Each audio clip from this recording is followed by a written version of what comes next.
तबरेज़ अंदर गया। वीरा का फ्राक उठाकर एक तरफ से उसके हाथ में दिया और आग पर खुश्क करने लगा। वीरा उसे कुनखियों से देखती रही। तबरेज़ ने कोई बात नहीं की। वीरा को उसकी खामोशी परेशान कर रही थी। उसका दिल मान नहीं रहा था कि ये जवान आदमी उसे बख्श देगा। अब तो खंजर भी इस जवान के पास था। वो खामोशी से कपड़े खुश्क करते रहे। जब खुश्क हो गए तो तबरेज़ लड़की को ये कहकर बाहर निकल गया, ये पहन लो। लड़की ने एक बार फिर डरते डरते कपड़े बदले और तबरेज़ को अंदर बुला लिया। ये खंजर अपने पास रखो। तबरेज़ ने खंजर उसकी तरफ फेंक कर कहा, और सो जाओ, सुबह रवाना होंगे। तुम मुझे धोखा दे रहे हो, वीरा ने कहा, या तुम बेहिस और मुर्दा इंसान हो।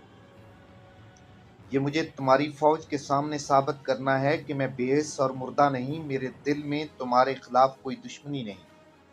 मैं तुम्हारे उन बादशाहों का दुश्मन हूँ जो मेरे वतन पर कब्जा करने आए हैं और जो मेरे किबला अव्वल पर काबज हो चुके हैं। तुम्हें गलत बातें बताकर भड़काया जा रहा है। वीरा ने कहा, तुम कुछ ना जानने वाले देहाती हो। जिसे तुम किबला अव्वल कहते हो वो दरअसल यहूदियों की इबादत गाह है। वो हैकले सुलेमानी है। सुल्तान अयूबी अपनी सल्तनत को बहुत दूर तक फैलाना चाहता है। तुम जैसे सीधे साधे मुसलमानों के मजहबी जज्बात को भड़काने के लिए वो कह रहा है कि वो किबला अव्वल है और वो मस्जिद है।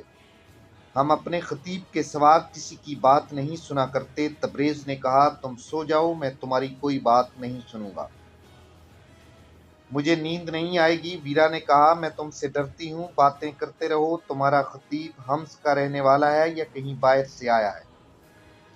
हम्स का रहने वाला है, तबरेज़ ने जवाब दिया और अपना कुर्ता पहनकर लेट गया।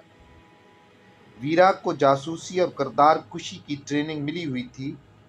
दमिश्क में उसे इसी मकसद के लिए भेजा गया था और अब इसी मकसद के लिए उसे हम्स ले जाया जा रहा था।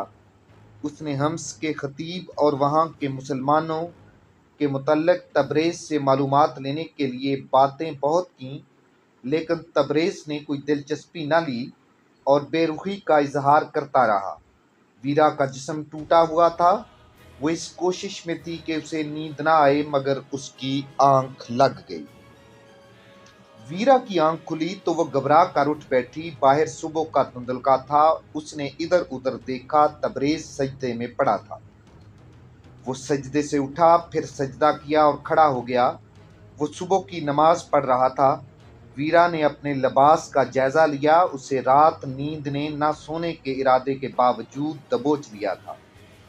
आंख खुली तो वो तबरेज़ से डर गई, लेकिन वो जिस हालत में सोई थी उसी हालत में जागी और उसने तबरेज़ को खुदा के हुजूर सजदे में पड़े देखा। उसे वो ख्वाब समझने लगी। मुसलमानों के मुतल्लिक़ उसकी राय ये थी कि वो वहशी कौम है, लेकिन तबरेज़ जैसा तनोमंद जवान इसकी तरफ तवज्जो ही नहीं दे रहा था। जिस लड़की ने नाजो अंदाज से सरकर्दा मुसलमानों को अपने जाल में फांस लिया था, उसके लिए तबरेज़ ख्वाब की दुनिया का ही आदमी हो सकता था। वीरा पाक दामन नहीं थी। बचपन से उसे इब्लीसियत की तरबियत दी गई थी।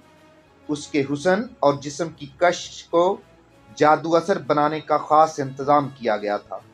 जवान होने तक बदी इसकी फितरत में शामिल हो चुकी थी, मगर इंसानी फितरत का ये खासा है कि बरसों की मुसलसल अरक रेजी के बगैर इसकी असलियत बदल नहीं सकती। इस पर बहरूप चढ़ाया जा सकता है। वीरा को तुगयानी ने जो पटखियां दी और जिस तरह मौत के मुंह में फेंका था, इससे इसके जज्बात उस पर गालब आ गए। वो तुगयानी से तो जिंदा सलामत निकल आई थी, मगर इसकी दहशत से अभी तक नहीं निकली थी। उसके साथ उस पर तबरेज़ की दहशत तारी हो गई थी। इस मुसलमान जवान से उसे और कोई डर नहीं था। खौफ ये था कि ये कोई खाना बदोश या बद्दू हुआ तो उसे किसी के हाथ बेच डालेगा। वो बिक जाने के बाद की अजियतनाक जिंदगी से डर रही थी। रात गुजर गई। तबरेज़ ने اس کے اتنے دلکش جسم کی طرف توجہ ہی نہ دی۔ وہ بے ہوشی کی نیند سو گئی تو بھی تبریز اس سے دور رہا۔ صبح طلوع ہوئی، اس کی تکن ختم ہو چکی تھی اور تبریز کا خوف بھی رات تک۔ وہ اسے گنوار، بے حس اور مردہ سمجھتی رہی۔ اب اسے غور سے دیکھنے لگی، تبریز کے ہونٹ ہل رہے تھے۔ ویرا کو یوں محسوس ہونے لگا جیسے یہ شخص براہ راست خدا سے ہم کلام ہو رہا ہو۔ اسے تبریز کے یہ الفاظ یاد آنے لگے کہ خدا صرف ان کی مدد کرتا ہے جن کی نیت اور روح پاک ہوتی ہے۔ تب اسے خیال آیا کہ اس کی اپنی روح اور نیت پاک نہیں، وہ تبریز کی قوم کے لیے ایک حسین دھوکہ بنی ہوئی ہے۔ اس لڑکی نے رات کو بھی یہ فیصلہ کر لیا تھا کہ اپنا آپ تبریز کے حوالے کر کے اسے کہے گی کہ اس کے عوض ہمس پہنچا دو۔ اور روح، ویرا کو زندگی میں پہلی بار احساس ہوا کہ اس کا جسم روح سے محروم ہے، اور اگر روح ہے بھی تو وہ کردار کی غلادت میں دب گئی ہے۔ لیکن روح مرا نہیں کرتی۔ ویرا پر جو گزری تھی اس سے اس کی روح بیدار ہو گئی تھی، جو اسے شرمسار کر رہی تھی۔ اسے تبریز کی شکل و صورت بدلی ہوئی نظر آنے لگی۔ اس کی نگاہ میں وہ فرشتہ بن گیا جو خدا سے ہم کلام تھا۔ لڑکی کے آنسو نکل آئے تھے۔ جوں جوں آنسو بہتے گئے، اسے ایسے لگا جیسے اس کا وجود تبریز کے وجود میں سماتا جا رہا ہو۔